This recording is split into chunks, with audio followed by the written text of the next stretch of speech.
I hate this chapter. I hate goons. I hate goons too, fuck off. Just stop posting, guys.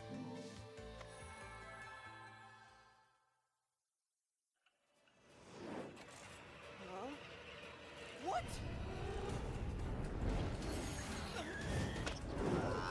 Yes, finally, Luca and Loki meet.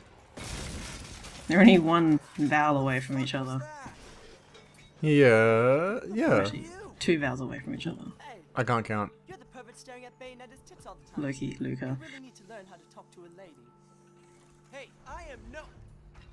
Wait, How did you know I stared at Bayonetta's tits? mate? Because my eyes are there. Where's Fimblebetter? I'm in a hurry. Bayonetta's so magic I wouldn't put it past her. What the hell She's got 3 sets of eyes. 4 if you want to count her glasses.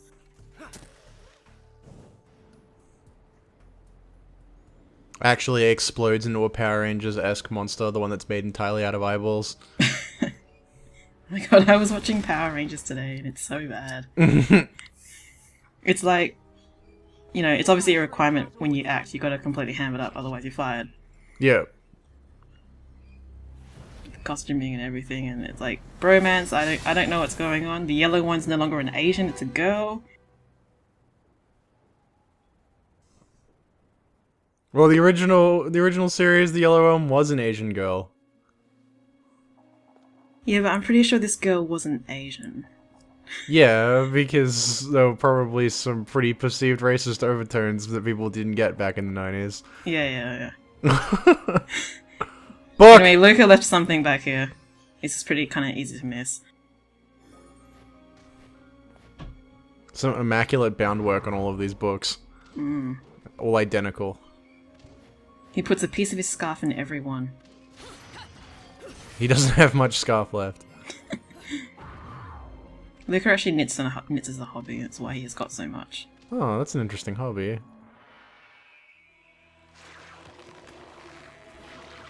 Gross. So yeah, we have like squid angels. I guess they're squids. In the chapter where everything's flooded, yeah. Nothing really difficult about these guys. They do have a grab attack actually, which I will never show off, but they'll basically try to give you eye surgery. Ew.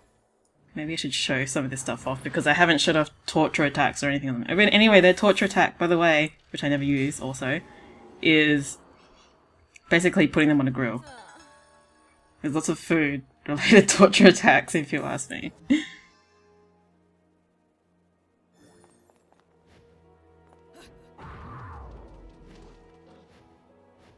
Hidden fight over here.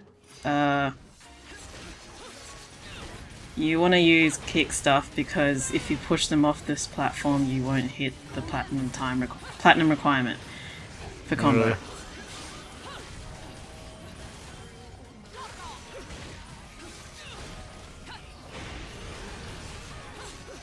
I don't know what to say about time requirements at this point, aside from they make me sad. Yeah, I'm almost certain, based on something Kamiya tweeted, that, you know, it probably was a decision that either Hashimoto made or someone made, so it's like, why did you do this? This makes me sad.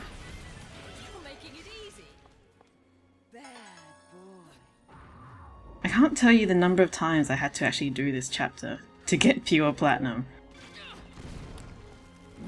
Given that I assume the whole don't knock them off thing is a recurring theme considering Venice is now double underwater, I imagine that is probably the reason why.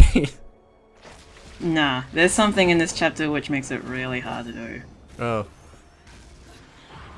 Anyway, this unceremoniously introduces shield centaurs. Shield centaurs are basically specifically created to make sure your combo ends. And unless they're stunned or whatever, they'll, block pretty much all combos that you pull at them. That was a cool finisher. Yeah, the great thing about Rikshaza is that you can do that. Like, hold a charge, Umbran Spear, let it go. And I didn't mention this earlier, but you can do that with Kafka as well. Like, Kafka has a charge modifier. And in the same way as Rexxaza, it can also hold the combo when you charge it. And when you charge it, you also hit like 5 arrows as opposed to 1. But you can like proc charges into a dash and then out of the dash still hold the charge, right? Yeah, I think that's what you were trying to say. Yes, maybe. Yeah. So like you charge Rakshasa and then you Panther and then out of Panther you still have your charge. Yeah. Yeah. You can do that with Kafka as well. But why the hell would you want to? Kafka's kind of trash. So you can just dash and then face someone, shoot them with a charged arrow once, and then switch to a different weapon. Yeah. That sounds really great, huh?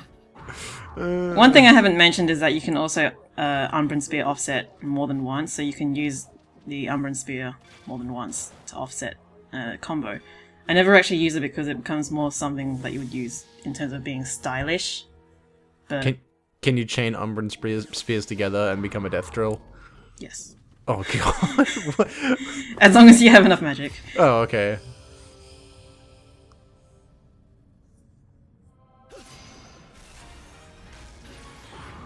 I didn't see what the requirement was for this one. Was it just kill everything? Oh, it says in the top right. I'm dumb. Never This mind. is just kill everything. Yep.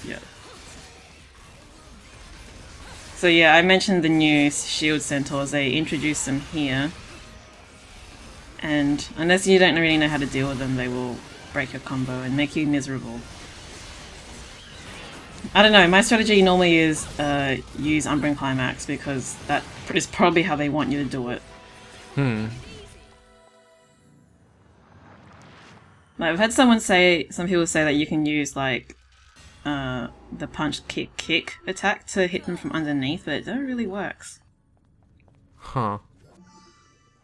I mean, logically speaking, it would make sense, but it doesn't seem to work. So what? When they have the shield out in front of them, they're just completely invulnerable? Or They're just completely invulnerable. Eh.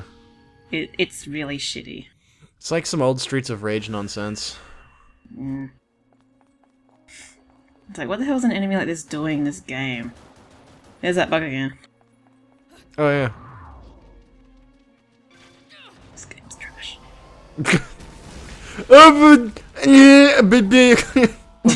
I'm sorry. Anyway, that's a QTE there. Yeah, pretty easy to get that one. I'm sorry, I'm still working on my goon impression. I'm not sure I can impersonate a goon because I'm terrible at impressions.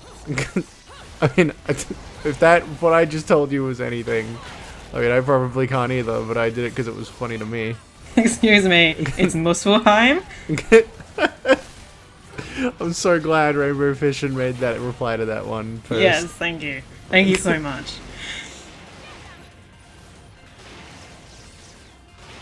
I think I have mentioned it before, but yeah, you can see here when I use Umbran Climax, it will also generate some health. Okay. But yeah, since I'm not ever actually going to get hit ever, you know, so not going to matter most of the time.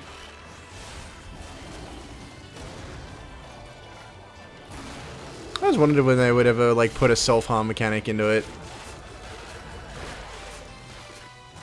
Being able to drain health to get magic or something like that. That would be really crazy. So if you were super good at this game, you could just stay in Umbral Climax forever. Yeah.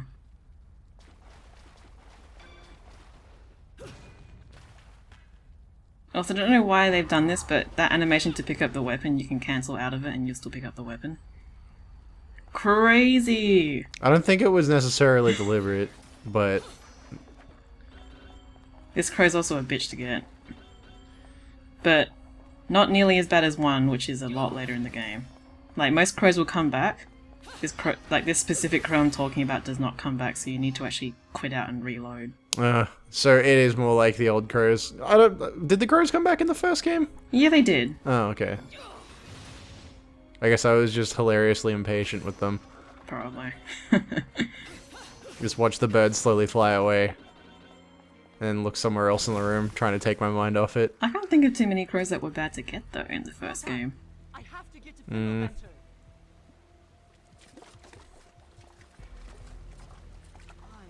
Oh god, he actually does have hair and it looks awful. Mm-hmm. What the hell? White cornrows. like it's gonna burst. Ugh. I have to get to that mountain. I don't know why. My eyebrows tell me to. What was that? My magnificent white eyebrows.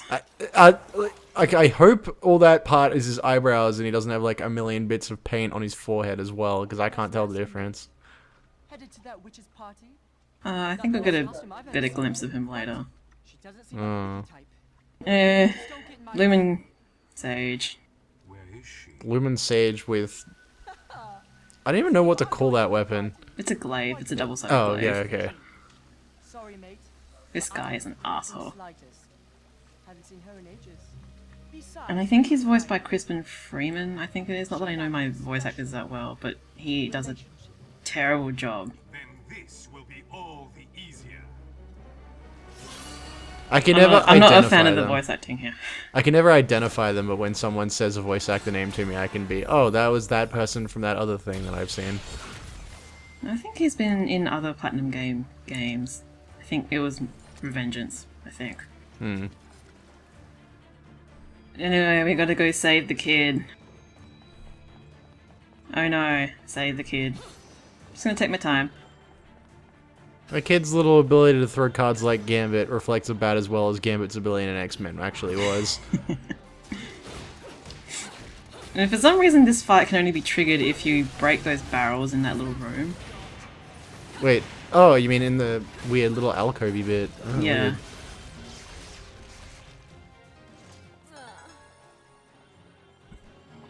I don't know, being able to do the combo with Kafka seems pretty... Like, being able to do combo things with Kafka seems pretty cool. Yeah, I obviously haven't put enough hours into this game, even though I've, you know, bought it twice, I've played through it way too many times. Still haven't played it enough to sort of get a feel for this game. I don't know, I always find, like, in these 3D style fighter games, like, the extra ranged weapons they chuck in are always really weird. Well, after this chapter, we'll be getting better weapons.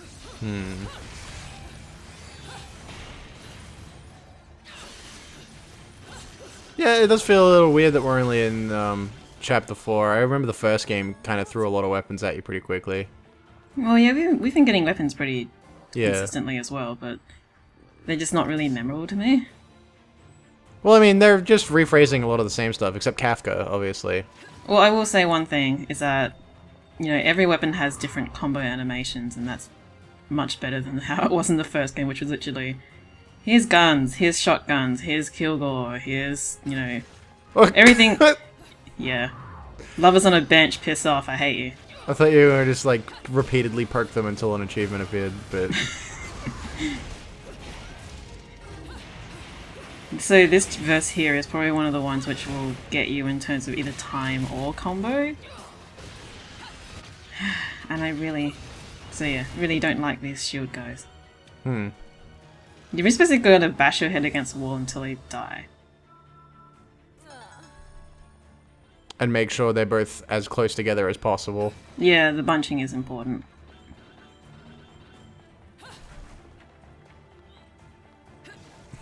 We're back on the warpath for 100% destruction. Yes.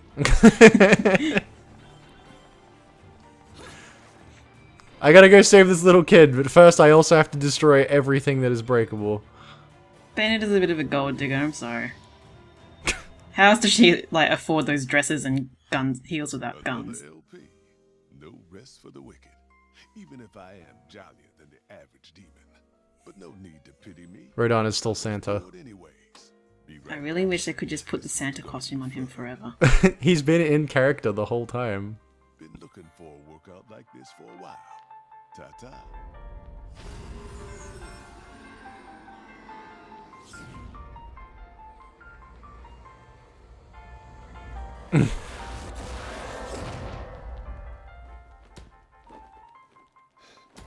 Done and done. I like it when they come quiet like. Means they still have some fight in them for the road. You know, most of the weapons in this game are pretty good, but this one is pretty trash.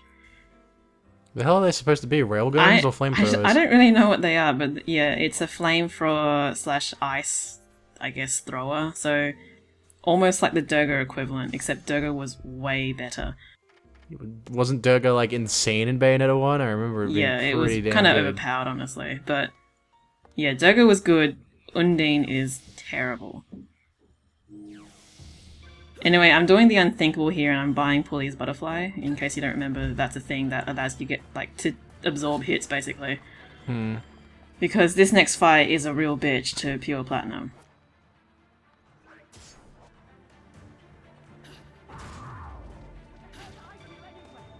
Forget the specifics of Pulley's butterfly. Does it absorb like a number of hits, or Yeah, so you summon it using punch and kick, and it summons five butterflies that can take a hit. And it wasn't in this game. It's not like in the first game where the butterflies would take an amount of damage. It would just take an attack.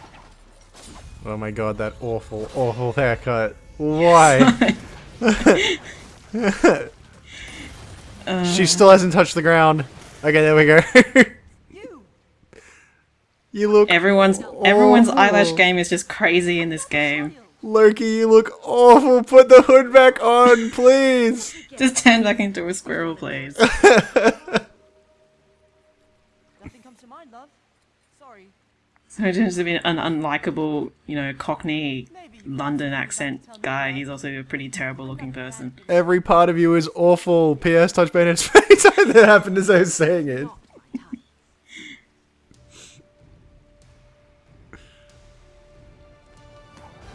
Oh, by the way, they sort of like film live action versions of these cutscenes to sort of, I guess, get reference for the animation. Mm-hmm. And the bit where she flies in slow motion, someone had to carry the actor playing Bayonetta across it. It was really hilarious. I will post that for this one because it's great.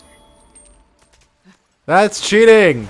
I found it really hard to believe that they had the same cinematic director in this game because I'm not getting the same, oh my god, amazing feel from these Lumen Sage Bayonetta cutscenes at all. Well, I mean, she did pole dance on the glaive. That was That pretty was kind of good. sweet, yeah. Anyway, let me complain about this guy. Okay.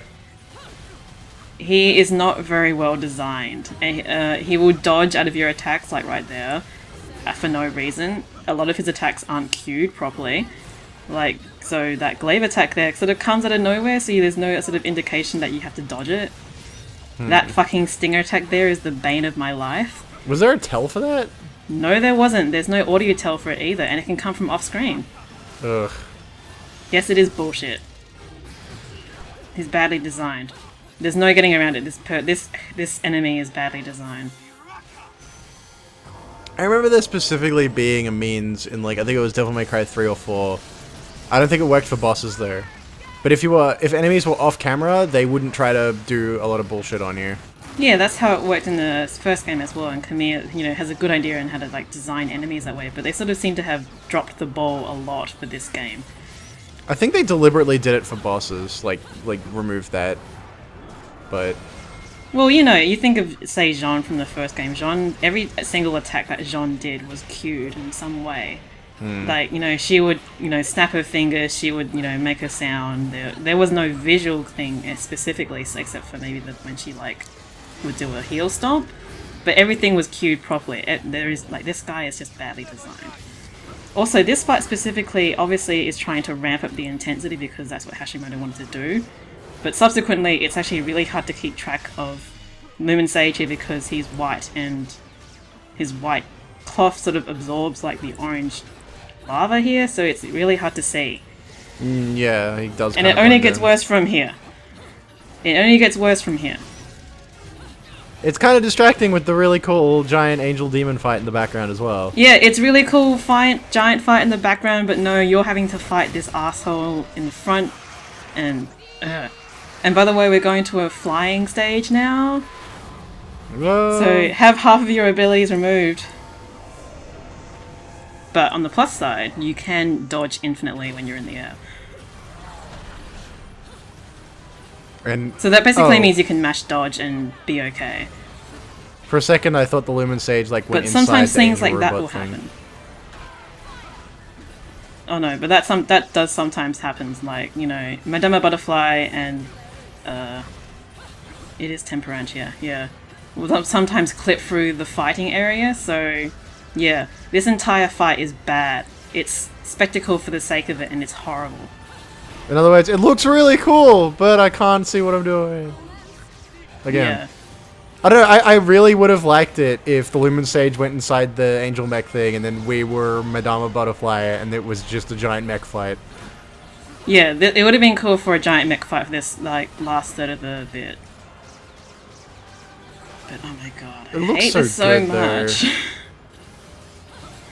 So I think there is nothing wrong with using Pulley's Butterfly here. I know you can definitely do it without using Pulley's Butterfly, but for the sake of my sanity, I am not doing that. He has a lot of health too. I know it's Yeah. third climax, but still. I don't think there really is a difference in terms of enemy health between second and third climax. Oh, okay. So I sort of don't even know what the difference is, to be quite honest. Maybe they just do less damage. And yeah, because of this weird, like, constantly dodging things, like, you can dodge offset wicked weaves, but so they'll dodge them, so it's like, what the hell is the point of doing dodge offset if they will dodge my wicked weaves? Bad design decisions abound.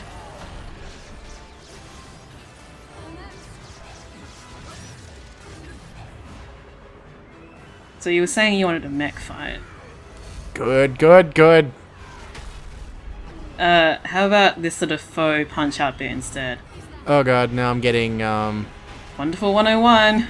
Yeah, I was gonna say Sparkster, but it's the same kind of thing. So apparently Hashimoto's team thought of this up first, but Wonderful 101 did it a lot better. Luckily it's short, so who the hell cares? I mean, okay, that was a really cool looking fight, but good god, it is a bitch to pure platinum. And not only that, I pure platinumed this chapter 3 times. But I didn't take the first 2 because of fucking recording issues. Thank you, my computer. Capture device. Oh, that was partly like my hard drive, actually. I don't know sure what Oh, the hell was okay. going on. So I had to reinstall my computer, and then after that I reinstalled my computer again because of issues with Premiere. You should have done what I did and just thrown your capture device off the balcony. I don't have a balcony to hang things off of. I also then put it in the toilet. I thought of everything. Maybe I'll just microwave my Elgato next time. Don't be anywhere near the microwave if you're gonna do that. My microwave is from like the 70s, I'm pretty sure it will outlast it. But the rest of the kitchen? Yeah. We need a rebuild anyway. Anyway, here's what it looks like when you miss this QTE. No issues here though. You gotta be a real doofus to miss it though. Just get decked.